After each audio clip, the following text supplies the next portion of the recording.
Hello, everyone. Prophetess Wanda here with words of encouragement for this month. As a kid, I used to play a game called Stuck in the Mud.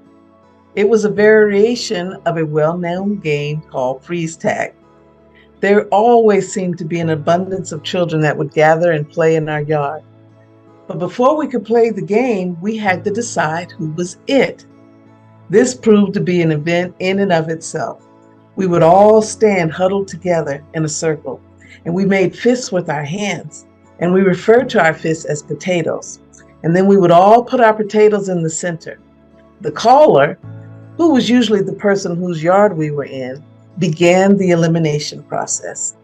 In a sing-song type of way, the caller would, with one of their potatoes, begin to touch each of the other children's potatoes going in order while repeating 1 potato, 2 potato, 3 potato, 4, 5 potatoes, 6 potatoes, 7 potato, or, which all for the sake of time and anxiousness to get on with the game sounded like this: 1 tay, 2 tay, 3 tay, 4, 5 tay, 6 tay, 7 tay, or. Now, if the caller landed on your potato, when they said or, you had to place that potato behind your back. And then if they landed on your second potato, you were to remove that potato and then step back from the huddle. You were not going to be it. This process would proceed until only one other child and the caller was left in the huddle. The last child with a potato in the circle was it. Everybody else took off running. Now that was a lot of explaining. I guess I kind of got caught up with the fun of the memories. Now, back to the game. When you were tagged, you had to stop where you were, very similar to freeze tag. The difference being you were required to stand with your feet apart, wide apart. You were stuck in the mud. You had to remain in that position until someone dared to come, get down on their knees, and crawl under the bridge that had been formed by your legs. This proved to be very dangerous because while you're on the ground trying to crawl under your friend's legs, you risked being tagged by the person who was it. So, now why did I bring all of this up? There are 2 lessons that I would like to pull from this game.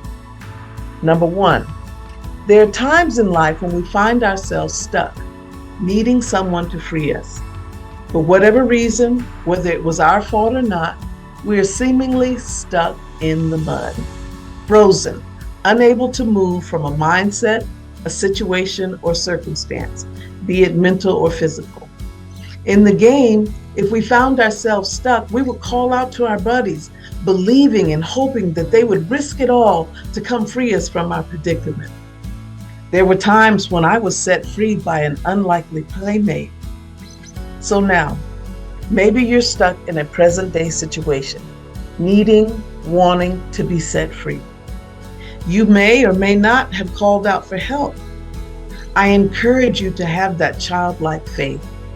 You're stuck in the mud. There's no shame or embarrassment.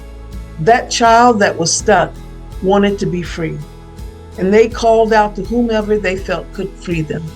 They didn't give up hope. And as I found out, your help or deliverance may come from a very unlikely source. I will end on this and share point 2 or lesson 2 next month. If you're stuck, reach out to someone you trust and that can assist you. Someone that will allow you to share without passing judgment. Also know that there is someone that has promised to never leave us nor forsake us. His name is Jesus. I've tried him. And if you don't know him, he is just a prayer away. Until next time, be blessed.